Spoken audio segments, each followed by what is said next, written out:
Hi everybody, welcome back to 17 Carat K-Pop.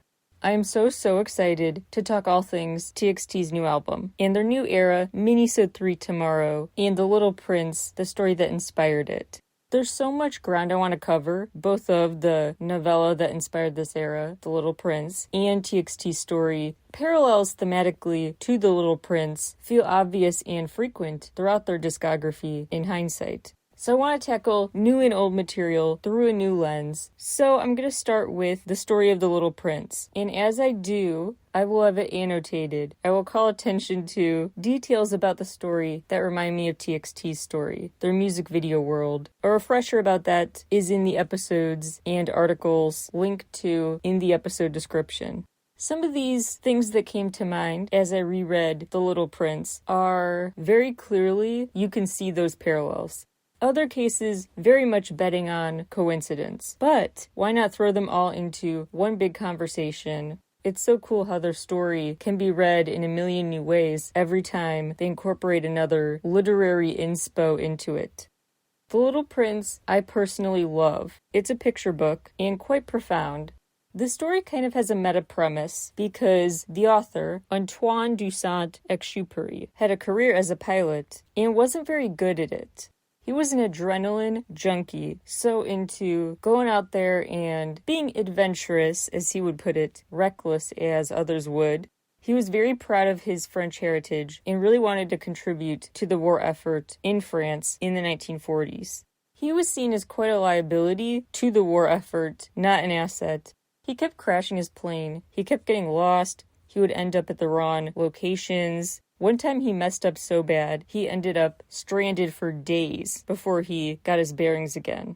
He lucked out somehow though, and he got to fly again at age 42. For some reason there was this type of aircraft you were only allowed to fly if you were 30 or younger, but he got an exemption at age 42. I don't know what that's about. One time he misread his instructions, so he flew somewhere really high up without an oxygen mask, as the real instructions required him to. There's also an interesting side story we don't have time for, how he may have gotten unearned opportunities as a quid pro quo for access to photograph opportunities with Life magazine. Like that deal with Life magazine could have influenced the decision to not give him the boot completely. But anyway, he set out for Algeria and never was seen again. He vanished. There were pieces of the plane they presume he was on. The wreckage of the plane was found decades later, but never a body. No one knows what ultimately really happened. So I say all this with a purpose besides just the fun asides. This man lived a career as a pilot despite clearly his skill set not lying there naturally. He did not have good intuition for being a pilot. It was not his calling. And The Little Prince has a narrator who is a pilot because he gave up his dream of being an artist. I don't know if this author also did, but I think it's reasonable to assume this narrator is kind of autobiographical. And this narrator, too, may not be so great at flying either. I mean, he crashes his plane on an island where the story takes place. So imagine what could have happened if the real author or the fictionalized portrayal had just been encouraged to foster, to pursue, to hone the craft that they really loved, rather than pursue a more quote-unquote practical career or one for running in the family reasons or financial reasons. What if they had unencumbered followed their dreams still? Maybe at first he wasn't a good artist, but with the right encouragement, maybe he could have developed that passion and become a better artist than he ever could become a better pilot. Just something to ponder when it comes to the potential in kids getting stamped out. This narrator talks about these childhood sketches that were belittled, to put it nicely. As a little kid, the narrator tried to draw an elephant eating a snake. It looked kind of like a hat. Neither an elephant nor a snake. It is in this picture book too. I must admit, I looked at it, saw a hat. He was so frustrated by the adults though. Like, couldn't they see? Wasn't it obvious he had made an elephant eating a snake? He tried again, but the adult said things to the effect of, maybe your natural skill set is not in art. Quote, "That is why at the age of 6, I gave up what might have been a magnificent career as a painter. Grown-ups never understand anything by themselves, and it is tiresome for children to be always and forever explaining things to them." Unquote. This reminds me of Neverland, Peter Pan, that story we covered extensively, both via Substack and this podcast, when talking about TXT's named chapters. TXT talk about communicating via that secret code, the Morse code, ways of just intuitively understanding each other, what each other are trying to say. And they pay homage to Peter Pan, a story in which the adults are viewed as fuddy-duddies who don't get it. They don't get why kids are saying, I want to live on this magical Neverland, a place where this happens, that happens, a bunch of unrealistic stuff. So the adults are like, okay, that's nice, dear. And a similar dismissiveness is what the 6-year-old drawer experienced. Very much I think of the Polar Express when I think of TXT's story, and this one. The Polar Express, when you could only hear the bell, the magical bell, if you really believed in Santa, so only the kids could hear it. It's kind of like that. A language kids know, but adults have closed themselves off to, choosing instead to stay in the realm of the practical, whereas kids still have one foot in an imaginary world, like the prince. The narrator recalls first meeting the prince on this otherwise deserted island, and the prince says, "Draw me a sheep." First, he's kind of nervous about it because he's like, I haven't drawn since I was 6, and I never learned to draw anything but an elephant eating a snake. But he tries, and the prince keeps making recommendations. This one looks too old, too sick, etc. So he keeps changing it. But at one point, this guy's at his wit's end. He's like, look, kid, here's your drawing. You will take it. And he draws a box. He says, look, your sheep is in that box. Here's the picture of it. But the prince is like, yes, this is exactly how I pictured it looking. If he had shown this picture to those adults from his childhood, they would have been like, okay, a sheep's in that box. That's a nice drawing, dear. Maybe drawing sheep is not your forte. But a kid saw that and got it. He got, oh, I see what isn't literally there. I use my imagination, I see possibility, I see your vision. There are a couple of things I thought of related to TXT already. The fact, the true name they discover, the Starseekers, in their related webtoon. Viken's true name is what was in the deepest corner of the box. I know that's a Pandora's box illusion, but the symbolic value placed on a box I just found notable. I also thought about the birds that gave Huening-kai his hat in Blue Hour. So a hat was a symbolic moment, as is a box. References to doodles, scribbles, languages only children know, that adults don't seem to get. And in Nap of a Star, Yeonjun had horns. And here, the little prince doesn't like one version of the sheep because it has horns. So he's like, that's more of a ram. The narrator explains he came from the sky. He fell from the sky. That's how he describes his crash. And the boy laughs, which the narrator does not appreciate. Quote, I like my misfortunes to be taken seriously, unquote. The boy asks, quote, you too come from the sky, unquote. So as silly as he finds that claim, he too admits he's from a different planet. So now it reads different to look at TXT lyrics like Fall from the Sky. And why'd you laugh? They ask in opening sequence. They get upset at not being taken seriously, like the pilot does. It's just that what adults and kids tend to view as so important, you must take it seriously, treat it with the utmost value. Those views differ.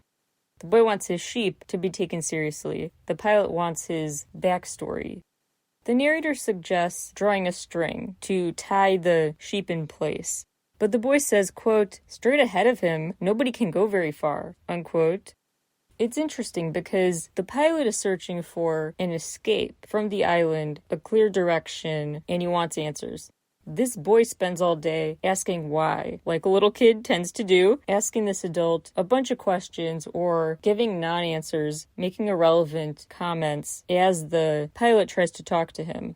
They're kind of talking past each other because what they view as worth taking seriously are different. Adults want to talk about stuff that is not the same as kids. So kids want to talk about fantastical ideas, they don't mind if you don't have a string, something to guide you and tie you to a location. Whereas adults, they like more order and structure. They feel more compelled by social norms. About adults, quote, when you tell them that you've made a new friend, they never ask you any questions about essential matters. They never say to you, what does his voice sound like? What games does he love best? Does he collect butterflies? Instead, they demand, how old is he? How much money does his father make? Only from these figures do they think they have learned anything about him. If you were to say to the grown-ups, I saw a beautiful house made of rosy brick with geraniums in the windows and doves on the roof, they would not be able to get any idea of that house at all. You would have to say to them, I saw a house that cost $20,000. Then they would exclaim, oh, what a pretty house that is, unquote. Okay, a $20,000 house. Remember, this is the 40s. Anyway, it's such a good point. Hey, I made a new friend. The parent would ask, who's their family? How old are they? Not that those questions aren't important, but it's interesting that they're not creative. They're not seemingly insignificant, like, what games are his favorites? They're not fun questions. Same with the houses. If you talk to an adult like, this is a nice house, if you don't give a price, they may not believe you. Or if you don't give another number, like sizes of rooms, measurements. Whereas if you tell a fellow kid, I saw the coolest house the other day, and you describe a cool flower or something, that's enough for them to understand, yeah, I get it, that's a cool house. Again, so much unspoken, just intuitive understanding of what you mean. Referencing specifically collecting butterflies too, just made me think of the butterflies TXT have been, at times, literally following through their music video world. They also call themselves a butterfly when talking about, quote, the me of tomorrow, unquote, in Happy Fools. And TXT clearly do want to talk about life's big questions being the fun stuff. They don't want to talk about black and white, quantitative premises. That's why they sing about, so often, wanting to live life, not knowing A or B, thinking decisions are black and white, that they have to live by strict guidelines, social norms. They feel trapped and limited by the binary thinking that often comes with adulthood, at least relative to childhood. They want to think and dream more expansively. There's also a sense of arbitrariness to the binary thinking of adults. The narrator recounts the discovery of the planet he thinks the prince is from, B612. A presentation was made about this discovery, but, quote, he was in Turkish costume, and so nobody would believe what he said. Grown-ups are like that, unquote. After a rule change, in which that kind of presentation of a new planetary discovery had to be given in new garb, he gave the same presentation, and the audience loved it. They were like, yep, that is a new planet, let's put it on the map. So, substantively, nothing changed about that planet. But superficially, the presentation about that planet did. Kids would focus on the planet itself. Adults would focus on the appearance of the presenter more. Note that throughout this story, astronomers, scientists might be super ticked off because they do use the terms asteroid and planet as if they're similes. So I'll keep saying planet for the sake of consistency, but I know technically what we're talking about are asteroids. They're too small to be deemed worthy of a name, which is why the smaller places like the prince's home are just called things like Planet 612. A planet, the narrator notes, is too small to be seen without a telescope, bringing new meaning to the mini telescope at the table in the Eternally film, and the telescope they gather around in Nap of a Star Chapter 1.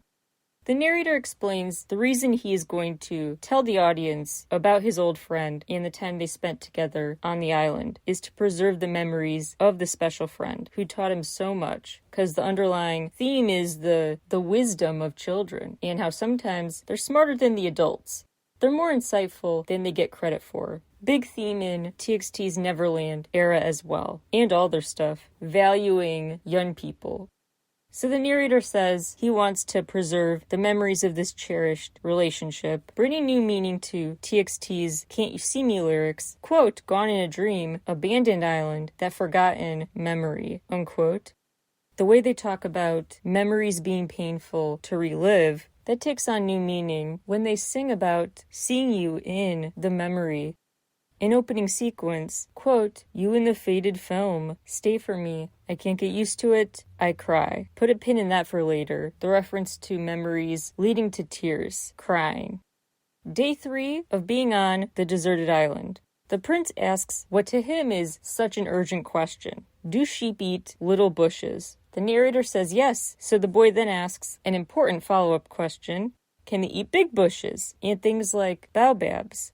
The narrator asks, why is this important to you, that they eat baobabs and little bushes? And the prince just says, quote, "Oh, come, unquote." The narrator says, quote, as if he were speaking of something that was self-evident, and I was obliged to make a great mental effort to solve this problem without any assistance, unquote. Yeah, the adult is needing a kid to explain something that to them is just obvious. Like, oh, come on, why wouldn't it be important to you to know if a sheep likes big plants? I love this quote from the prince. Quote, "When you've finished your own toilet in the morning, then it's time to attend to the toilet of your planet," unquote. Good metaphorical meaning there. The boy explains, plants are described as good and bad, and the second a seed awakens enough to be visible, it's obvious if it goes in the good or bad category. When something is visible, put a pin in this phrase, when something is visible, people either squash it, make sure it doesn't grow because it's a bad plant, or they cultivate it, noticing it's a good plant. The boy's home planet, all bad plants, they are rotten, which is why he cares so much about the quality of the environment, which is part of the reason this anecdote is included in the narrator's recollection. He wants to warn you about bad plants out there, saying it is, quote, worth all the trouble it has cost me, unquote. So whenever I say the word visible or seen or invisible and unseen, note that for later, as well as the times I bring up tears, crying, and mentions of worthiness and costs, often metaphorical, types of wealth, things paying off, those types of figures of speech. This narrator found it worth the trouble to answer this boy's question. Quote, "I was carried beyond myself by the inspiring force of urgent necessity," unquote. So he's getting closer to understanding the urgency that this kid is bringing to, essentially, just a drawing that's like his pet. Day 4, he learns about the boy's love of sunsets. On his home planet, he gets to see the sunsets so much. One time he saw it 44 times in one day. But the boy recalls, quote, "One loves the sunset when one is so sad," unquote. Something beautiful, awe-inspiring, also drives him to tears possibly. Relatedly, the boys were fixated on a mix of awe and pain at sunset in the Blue Hour era. Day 5, the boy asks another urgent question. Do sheep eat flowers? The narrator says yes, even the ones with thorns. The boy asks, what are the thorns for? The narrator is tired. He's like, look, kid, I'm trying to fix a plane. It's day 5 out here. I have more pressing matters. I cannot answer more questions about these flowers and sheep. They just grow thorns for spite, okay? That's why flowers have thorns, just to be spiteful. The boy is devastated, truly, by the belittling of his sense of urgency. He compares the narrator to adults he's met before, saying they say the same thing. They talk about matters of consequence. They use that phrase. Can't you see I'm dealing with matters of consequence? Don't trouble me with your questions about plants and animals when I'm busy doing my math, my accounting, whatever. The boy goes on quite a long tangent, explaining how cool it is, the ripple effects of understanding the relationship between sheep and flowers, and how one flower could become more than just another flower. It could become the sheep's source of love and intrigue. So you need to know about the flowers, because when you learn about all of them, you can learn about one of them, how to make that one special, your special shining star. Quote, if the sheep eats the flower, in one moment all his stars will be darkened. And you think that is not important? Unquote. The narrator holds this boy as he cries, and is so awkward about it. Quote, I did not know what to say. I did not know how I could reach him, where I could overtake him, and go on hand in hand with him. It is such a secret place, the land of tears. Unquote. Ironically, a place described as secret and hard to reach that would connect you with the mind of a child, like Neverland, is a place that also brings tears, brings pain, is not the utopia it appears to be. This adult doesn't know how to reach this kid. It's such an interesting framing. How he feels so out of his depth because he's in the secret land of tears. He's in the world of the abstract. He's not in the adult's preferred world of concrete answers, numbers, reality. He's in an abstract realm of sadness, vulnerability, love, care, affection. The unfiltered emotions that kids have not hardened out of them. He doesn't know how to navigate this terrain emotionally without a map, without a string to point him in the right direction. The prince meets a special talking flower who feels not ready to show her full petals to the public because they're still imperfect, but he thinks she's beautiful as she is. As the boy prepared to leave his planet, he was overcome with emotion, saying goodbye to this flower, the lone flower by him. Suddenly, daily routine felt very emotional, knowing it might be the last time for quite a while. That will be notable to remember later. That sense of the ordinary suddenly feels heavier, attached to more emotional investment than it did before. Something that seemed kind of meaningless to you suddenly is packed with meaning and memories. The prince now talks to the narrator while they're on the island. So it's kind of a story within a story, and the prince recaps in detail his time visiting different planets. 325 is where this guy just called the king lives. The king thinks enormously highly of himself, loves to feel like he has absolute power, which he does. He's the most powerful person there because he's the only person there. The whole planet is covered with his big robe, so the boy can't even find a place to sit down. The author puts it quite well to say that to a king, everyone looks like a subject. So the king tries to order this kid around. This man clearly has not looked in a mirror lately because he tells the boy, quote, "If you succeed in judging yourself rightly, then you are indeed a man of true wisdom," unquote. This king is telling the boy to wise up, while the boy is asking to see a sunset. So the boy wants to see something that gives him joy, something emotionally stirring to him. The king wants to exercise more power over nothing. So now who's really dealing with a matter of consequence? The sunset wanter or the fake king, presiding over fake subjects?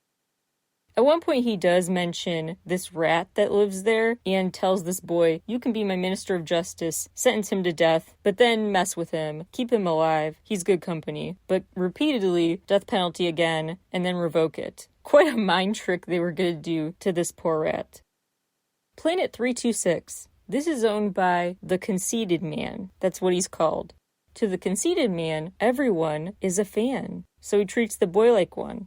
And he literally cannot hear criticism. Incapable. Planet 327 is where he meets the tippler. This character uses circular reasoning. He drinks because he's ashamed. He's ashamed because he drinks. Planet 328, home to the businessman. The man concerned with what he calls matters of consequence, which is why he's really ticked off when the prince interrupts him. He lost track. He was counting. The only 2 times this has happened before were because of rheumatoid issues, and one time he got spooked by a noise. This is the 3rd interruption across many decades, and this businessman is so impatient.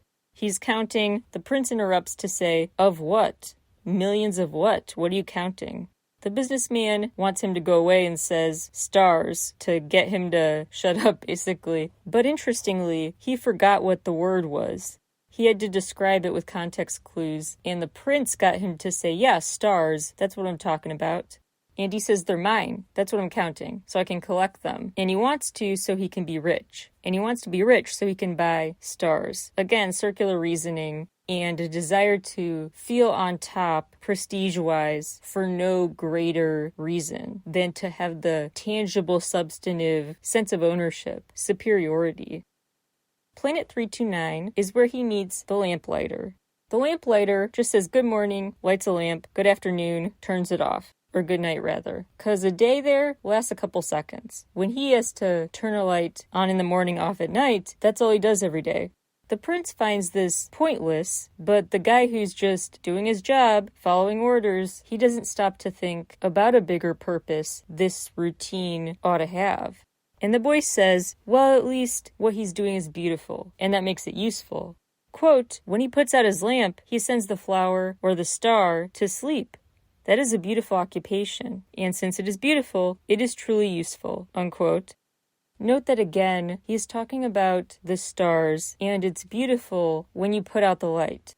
Once you have a dark sky, symbolically, you can see the brightness, the stars, and that is beautiful and therefore useful, purposeful. The dark makes light purposeful and vice versa.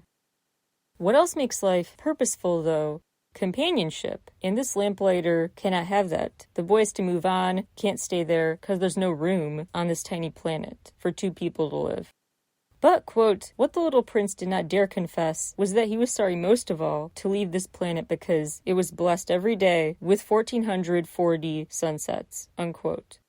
Again, who really cares about the more important matter of consequence? The kid who wants to have restoked those invisible sensations, joy, awe, contentment, or the adult who keeps lighting and turning off a lamp for no one? Planet 330 is 10 times bigger than 329, and this is where a guy writes giant books. He's the geographer. He makes maps. But when the boy asks questions about the maps, he can't answer them. He doesn't know about what he's doing. He just does what explorers tell him. He draws what they recall. He lacks curiosity, but the boy doesn't, and the boy agrees to be the explorer of the day and talk about his own planet. The prince describes the volcanoes on his island, of which he has 3, note that for later, and that he has a special flower that he cherishes. But the geographer says, we'll put the volcanoes on the map, we don't put flowers on maps. They're too ephemeral. The boy asks what ephemeral means, and he says it means, quote, in danger of speedy disappearance, unquote. The boy doesn't get this. Isn't everything in danger of disappearance with no guaranteed tomorrow? A volcano might not be there forever either. Natural landscapes come and go. Why value the volcano enough to put it on the map, but not the flower?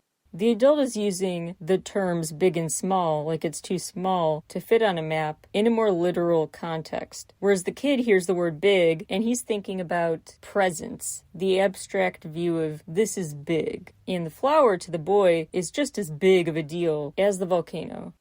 He then says, where should I go next? The recommendation this not very smart guy makes is Earth because he heard it has a good rep. Of course, he's never been there himself, but travelers told him it's got a good rep. The narrator recalls how enormous the Earth is and how many lamplighters it would require if that was a thing we did. Quote, seen from a slight distance, that would make a splendid spectacle. The movements of this army would be regulated like those of the ballet and the opera, unquote. He's describing what would be a daily job, just a task like any other, as something extraordinary and worth remembering. But on Earth, grander, bigger things don't always mean better, and bigger in the not literal sense. Like maybe the mountains on the boy's home planet are better than the tall ones that obstruct his view, leaving him frustrated here. He used to just assume, aren't mountains everywhere, knee-high, so I could still see the view beyond them? Not on Earth. The narrator makes a comment about how adults think they fill a great deal of space, but all crammed together, they actually would make up a very small portion of the landscape of the Earth if they all crowded together. The boy also underestimates how big the Earth is, in a literal sense. When he lands in the desert and wonders if he's in the wrong place because where are all the people? The snake says you're in Africa, and people are here, just not here. The Earth is a big place. Notable that the fox in the Tomorrow film is from Africa. The prince wanders this desert, thinking about how lonely it seems. The snake says men are lonely too, even in their own company, because they just hear each other. As the boy puts it, later on, they hear the echoes of the voices. They don't talk to plants and animals. To him, the whole world is worth talking to. A lot of kids' TV shows have that view of the plants even are worth engaging with in conversation. Whereas adults just talk to fellow humans, often fellow adults. It's boring. The humbling of yourself in the face of other living things you share this big planet with, that's a theme in TXT's work too. That's why they never shied away from calling themselves animals, embracing that, like in Puma, Cat and Dog. Finally, the prince finds a flower, and it has 3 petals. Again, note the number 3 for later. The snake comments that people here are lonely because they don't have roots. They just keep wandering, traveling, to where maybe they don't know. Like the prince was in for a shock discovering what mountains are like on Earth, he's in for a shock discovering what flowers are like here, in that there are so many of them. Now his feels less special. He really thought he was, in his word choice, rich because of his flower. He felt extra special, like it had more value than it really did, because it's just like one of many. This really upsets him. He falls on the grass and cries, and then is approached by the fox. This talking fox is so key to remember, especially because of the wise words the fox has, which both relates to the element of the story about learning from animals, or at least getting wisdom in unlikely places from unlikely sources. And getting wisdom from the fox is so meaningful because you see in the TXT short film the big main role the fox plays with the museum heist plot, as well as in the Tomorrow teaser and the pictures. There's the fox mask that's like a souvenir. They carry it with them, like they want a constant reminder to follow his advice. This boy is a lonely boy, and he really wants this fox to play with him. But the fox says, I can't, I'm not tamed. The boy asks, what does tamed mean? The fox explains, it refers to what you established ties with, which is an interesting way to word it. It's not wrong. If you tame an animal, you have established ties with it. A sense of understanding, a sense of comfortableness with each other. And taming an animal, then, is what makes your animal different. Taming a fox no longer means that fox is one of just many foxes. This fox is now distinct, special, more valuable, irreplaceable. This makes the prince realize maybe the flower from his planet tamed him too, that it was reciprocal. There are quite a few lengthy remarks from the fox in this scene that I really want to just directly quote, because I won't point out all the TXT story parallels in these words, but I think they will be evident, and his words are just quite powerful. Quote, to you, I am nothing more than a fox like 100,000 other foxes. But if you tame me, then we shall need each other. To me, you will be unique in all the world. To you, I shall be unique in all the world. My life is very monotonous. I hunt chickens, men hunt me. All the chickens are just alike, and all the men are just alike. And in consequence, I am a little bored. But if you tame me, it will be as if the sun came to shine on my life. I shall know the sound of a step that will be different from all the others. Other steps send me hurrying back underneath the ground. Yours will call me, like music, out of my burrow. And then look, you see the grain fields down yonder? I do not eat bread. Wheat is of no use to me. The wheat fields have nothing to say to me, and that is sad, but you have hair that is the color of gold. Think how wonderful that will be when you have tamed me. The grain, which is also golden, will bring me back the thought of you, and I shall love to listen to the wind in the wheat. One only understands the things that one tames. Men have no more time to understand anything. They buy things already made at the shops, but there is no shop anywhere where one can buy friendship. And so men have no friends. If you want a friend, tame me. You will sit down at a little distance from me, like that, in the grass. I shall look at you out of the corner of my eye, and you will say nothing. Words are the source of misunderstandings. But you will sit a little closer to me every day. It would have been better to come back at the same hour. If, for example, you come at 4 o'clock in the afternoon, then at 3 o'clock I shall begin to be happy. I shall feel happier and happier as the hour advances. At 4 o'clock, I shall already be worrying and jumping about. I shall show you how happy I am. But if you come at just any time, I shall never know at what hour my heart is to be ready to greet you. One must observe the proper rites. Actions too often neglected. They are what make one day different from other days, 1 hour from other hours. Go and look again at the roses. You will understand now that yours is unique in all the world. Then come back to say goodbye to me, and I will make you a present of a secret. It is only with the heart that one can see rightly. What is essential is invisible to the eye. It is the time you have wasted for your rose that makes your rose so important. You become responsible forever for what you have tamed." Unquote. Lots to unpack there, all having to do with that main premise of you make things meaningful. Something is from ordinary to extraordinary, not because of some giant epic event, but often just because of something invisible. Something you cannot see has occurred. You tamed something, a bond formed, a sense of understanding formed, entertainment, curiosity, compassion, something intangible was provoked. That's what makes something valuable. You attached meaning to it that cannot be quantified. The grown-up mindset is you attach value to something when you assign something concrete like a monetary value. With this mindset, this fox is not just another fox, it's a playmate. 4 o'clock is not just 4 o'clock, it's playtime with a friend. 3 o'clock is not just an hour on the clock, it is time to get excited and look forward to the future because it's almost playtime. The rose is not just one of many, this one the prince can still find great value in because the bond, the ties he made with it. Later in the story, when the narrator talks about them finding more water on the island, they finally find a well. The water he describes is not just water. Now it tastes sweeter, knowing that there is memory there, emotional, deep reflection there, because of all the hard work it took to reach it. The adventure they went on, scouring the island for it. He also later talks about the stars are no longer just stars to him when they sing a song. Very Polar Express-like. Again, those with their inner child intact can hear things, can hear the bells, when those who lost their inner child cannot. The wheat is not just wheat to the fox when he associates its color with the color of his new friend's hair. A shade of gold, much like the boy's hair in TXT's very fairy tale-esque, aesthetically set of teaser pics. Also notable that the fox first feels ready to come out, excited to emerge into a new world, out of his burrow after being tamed. And where he hid before, pre-being tamed, was by an apple tree. And an apple is a key symbol in the Tomorrow teaser. Even the sand, the desert, has the potential to feel like not just endless sand, but special.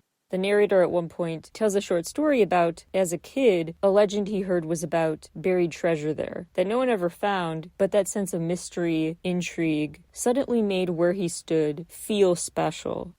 Key word there is feel. All these feelings make things special.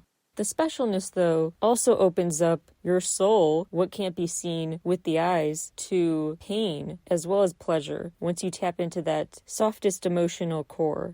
Which is why throughout this story, and TXT's crying and tears become a central part of it symbolically, along with the upsides, the euphoria, because you can't pursue what brings you bliss, what makes your life special and extraordinary, without also opening the gates to other emotions. You have to take the bad with the good. Emotional investments are not selective in how much you can stay super focused on one part of emotional openness. No, you open that box, all the emotions come out. Understanding beyond clear definition, clear quantifiable terminology, explains why the fox says, first, step one of taming is staring at each other, but not saying anything, because words actually cause misunderstandings. That's why I think it was a smart choice in the Tomorrow teaser film, why TXT don't have tons of dialogue. They really tell more of the story without words, through choreography, through motions, through mimicking, like playing catch and stuff, playing musical chairs. Scenes where they are doing things that, in some ways, indicate the ball they're catching and stuff. Objects are invisible, imagined. I also noticed in the musical chairs part of the choreography, there are 3 members doing that dance. 3 members, like the 3 petals and the number 3, repeatedly throughout this story. I love the way the fox puts it, saying, I will tell you the present of a secret. Telling someone information that feels secret is a gift. Someone extending the chance to form a tie, to bond, to tame them, to put their guard down, to show this is a safe space. made me think of TXT's songs like Moa Diary, where they're like, we have a secret code. And throughout their catalog, they reference Morse code, a way of communicating, and they don't care who outside of who they're bonding with truly understands what they're saying. A language all their own. A secret language, kind of like the secret code name and hacks, basically, they learn in the Starseekers.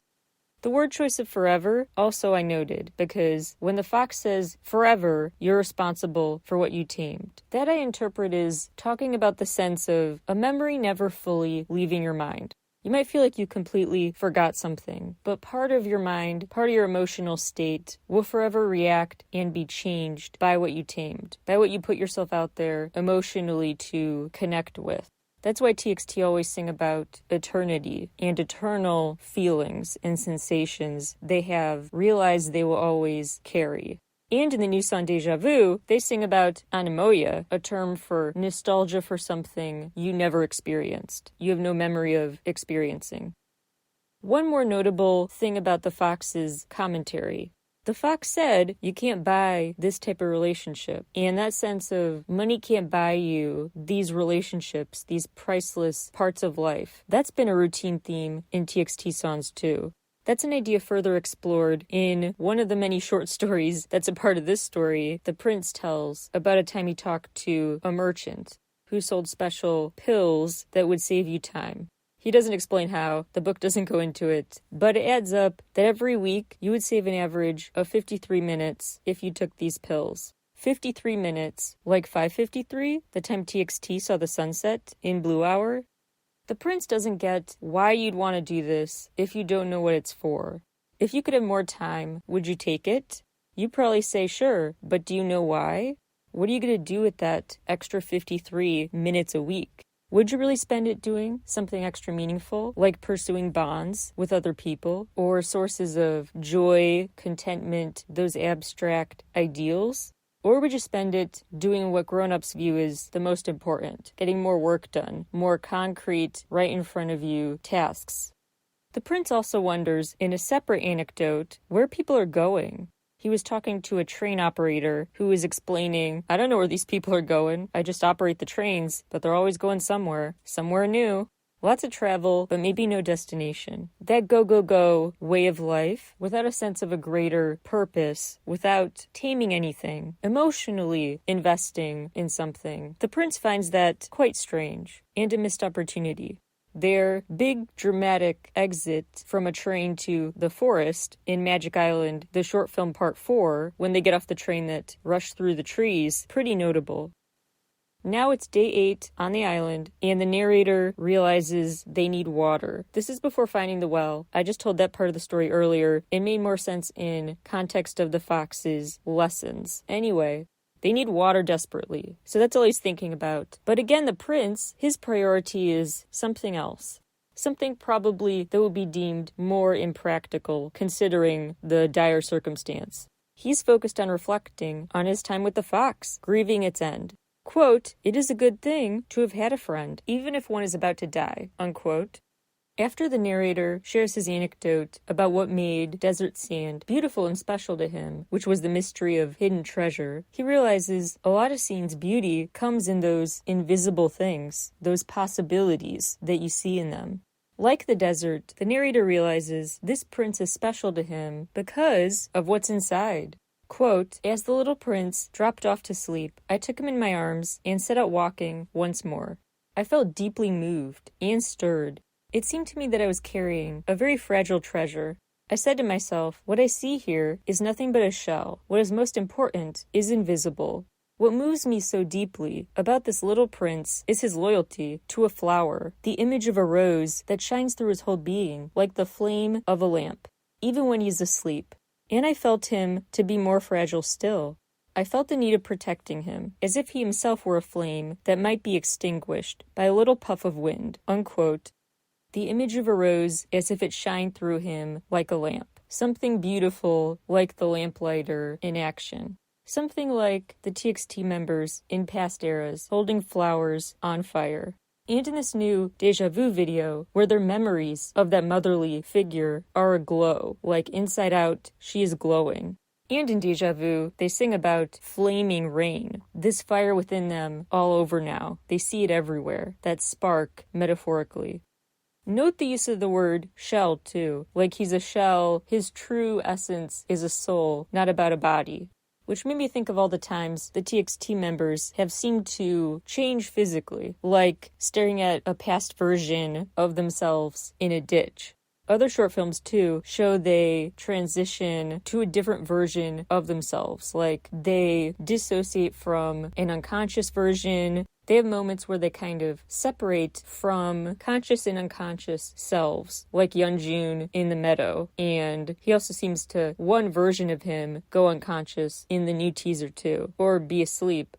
There are also times with them interacting with their looking glass selves, switching places with them. Because what essence is them, what's really them consistently, is not about what's physically visible. What is them is that inner essence, which is why it's not viewed as this big, dramatic plot point when they do switch to a different physical version of themselves. If you really want to get conspiratorial, you could also look at the use of the shell metaphor in the context of the Daedalus story, the mythology story involving a seashell that is used to pull tricks with a string, and that story is part of the Starseekers, but I digress.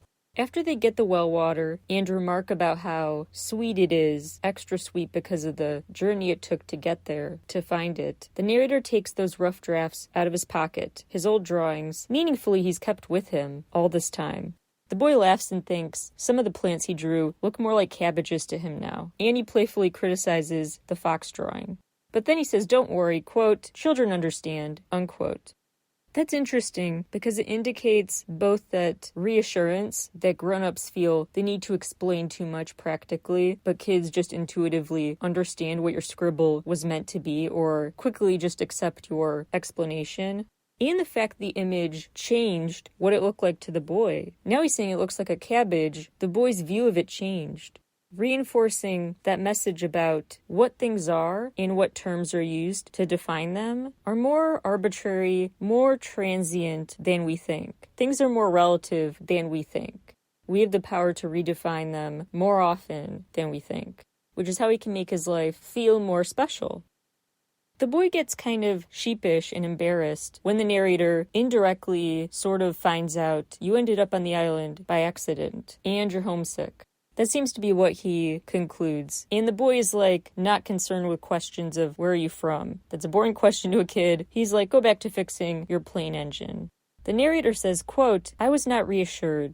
I remembered the fox. One runs the risk of weeping a little if one lets himself be tamed, unquote.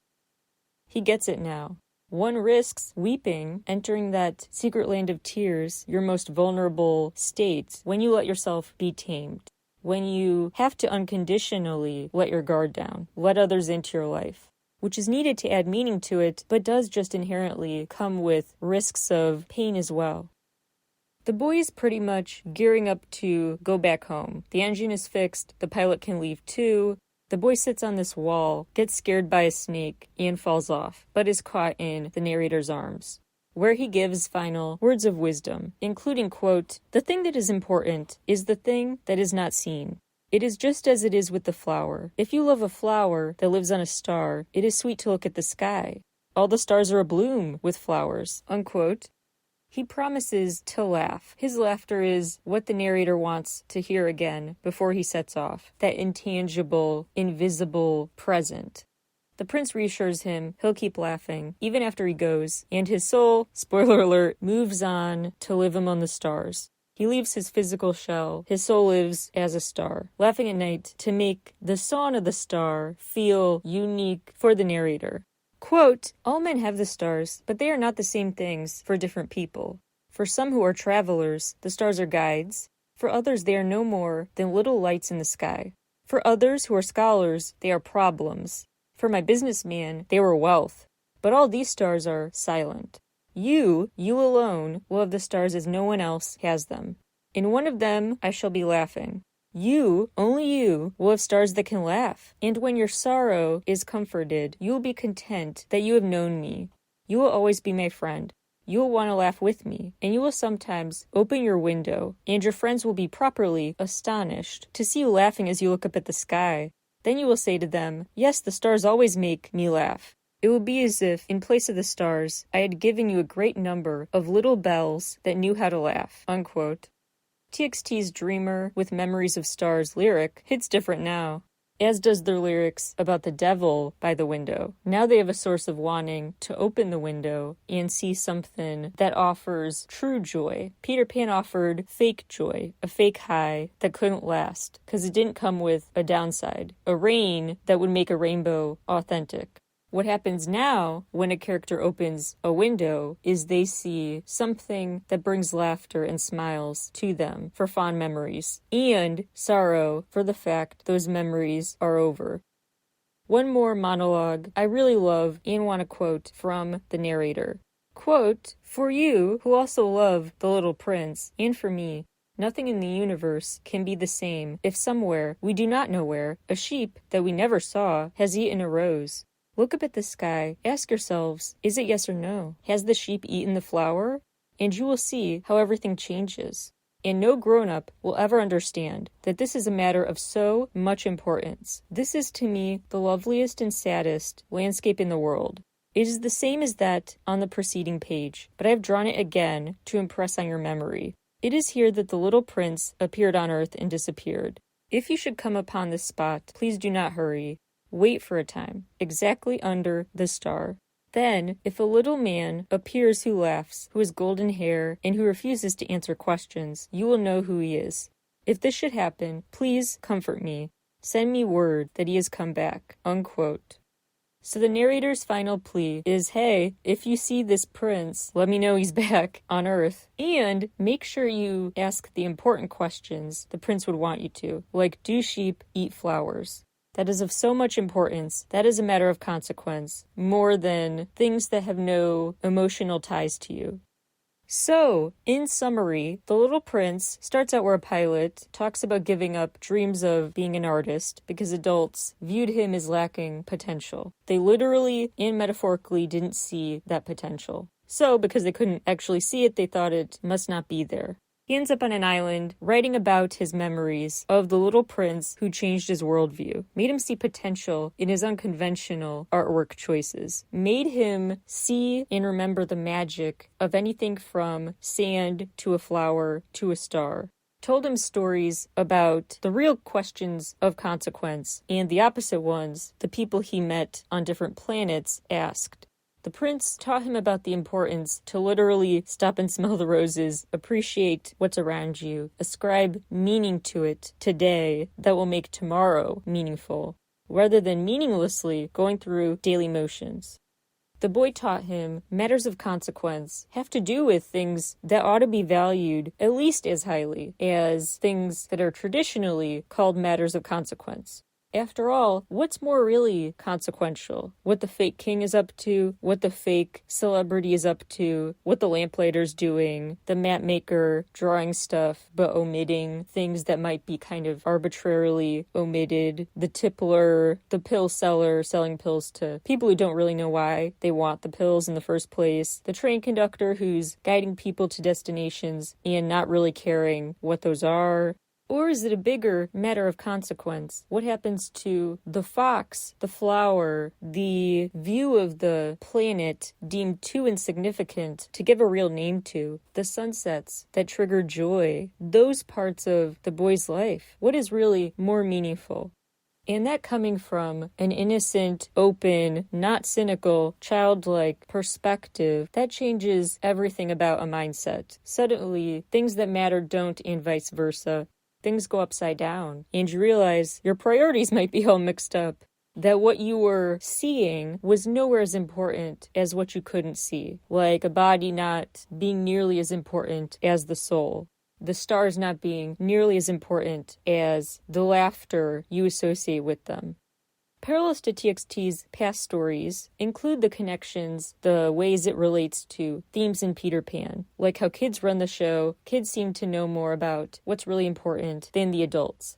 how the kid characters realize and prioritize fun, playfulness, at the level of, as they put it in Peter Pan, quote, stocks and shares, unquote, what's important in life, as well as the, quote, passion for being like his neighbors, unquote. The dad in Peter Pan focused on stocks and fitting in with the neighborhood, whereas the kids are dreaming up fantasy worlds like Neverland, which are different for each person. They attach different meanings and characteristics to each version of it. So now this Peter Pan quote seems extra important. But on the whole, the Neverlands have a family resemblance. On these magic shores, children at play are forever beaching their coracles, boats. We too have been there. We can still hear the sound of the surf, though we shall land no more, unquote.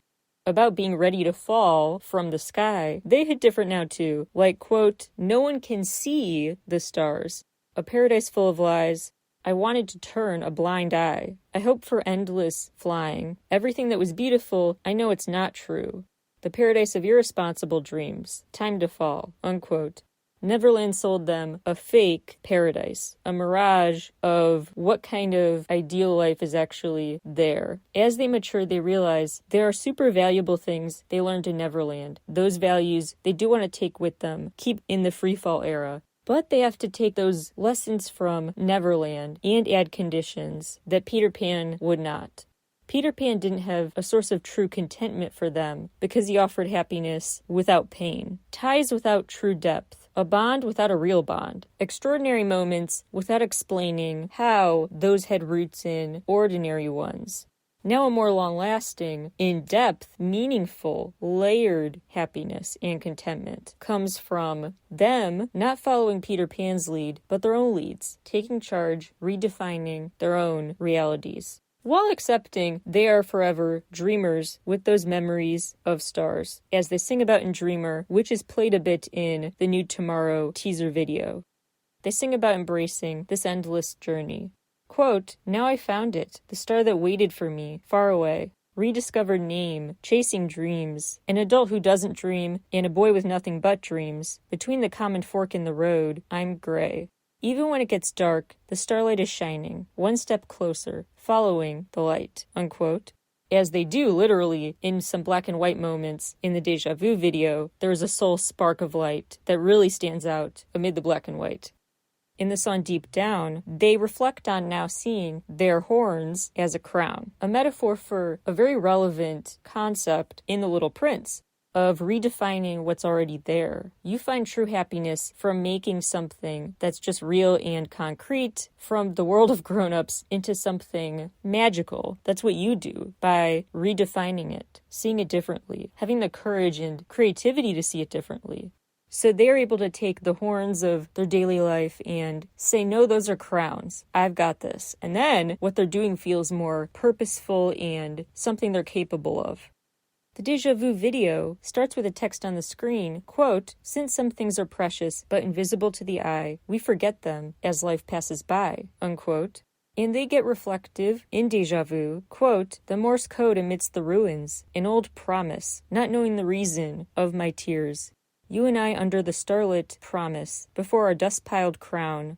Once again like the dream carved in my soul, be my eternity, say my name. I remember the answer. My future is you. In the flaming rain, with that long, eternal journey, the sadness we shared is my clarity. Amid all the ruins, our place of promise, the land of rest, the return of eternity, unquote. Remember in the end of the short film chapter, the beginning of the end, quote, in the blink of an eye, the boys felt they've returned from a long journey. The widening space between us, scribbles that unfold before our eyes, wait again through this dream. In fear, the boys asked, was it all nothing more than a dream, unquote. The scribbles that unfolded again before their eyes. And don't forget more reminders that they find the story of Peter Pan still relevant with the Tomorrow short film and the details in it that keep bringing back Neverland in your mind. Like the characters in green shirts playing musical chairs, the elf ears on the creature they come across, the instrument playing. Sounds like a flute, but looks like a harmonica. The whole minisode 3 Tomorrow short film feels way different now that you have all this context, this in-depth recap of Peter Pan and The Little Prince. The story follows them as they travel between imagined and real things. What's real, what's a dream, is all kind of blurring, leaving you wondering, well, what does it really matter? How do I decide what should go from my dreams into my reality, or vice versa? They crash land on a desert. They get out and have tender moments together, grabbing each other's hand, helping each other add an accessory like the scarf, the cloth around Yeonjun. They have the musical chair dance in the meadow of Blue Hour, and so many past videos. There's a scene where the roads diverge. At a literal fork in the road, their bus crosses over. Like, it doesn't pick a path, it horizontally, kind of diagonally, enters both lanes. On it is a picture that could be just a messy white paint splatter, or a wing, a single wing, like an angel wing. The fact it could be different things speaks to this story's theme of meaning-making in your hands, different people having different interpretations.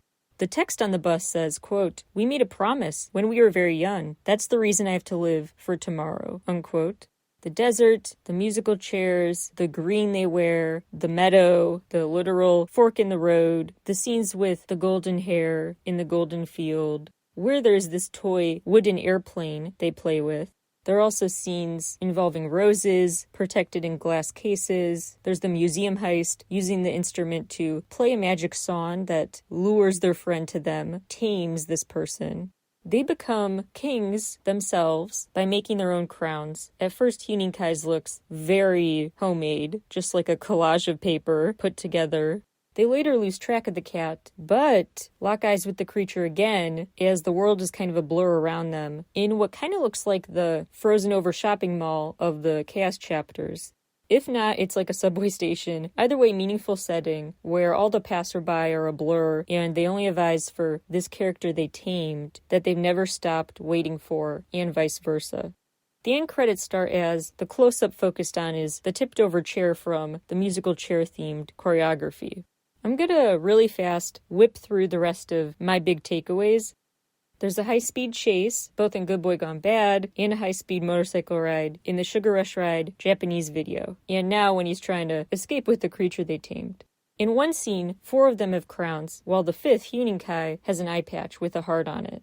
His choice for a different accessory I find notable. Part of me thought it was like maybe a Captain Hook pirate type reference to have an eye patch, but part of me just thinks he's the yin with the yang, the person balancing out the others. You only feel like a king, truly, if the others are subjects, so he became of a different stature to make the others feel empowered. It could also have to do with the DIY, you are who you put effort into being premise.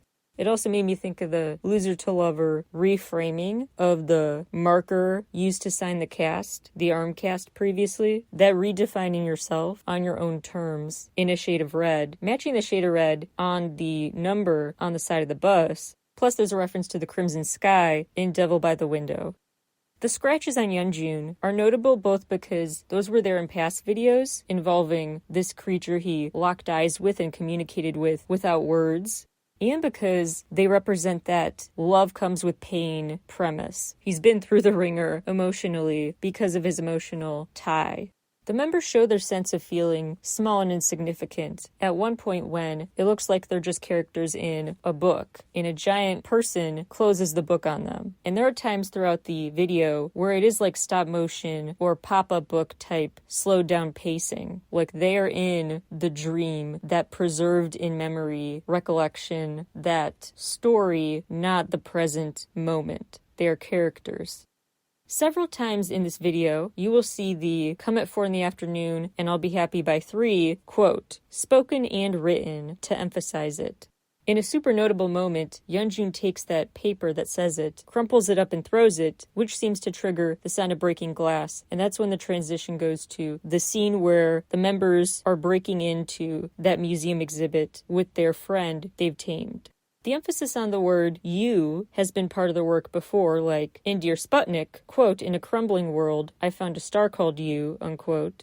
Now, quote, "The boy finds himself longing for you as he patiently waits over and over again," unquote.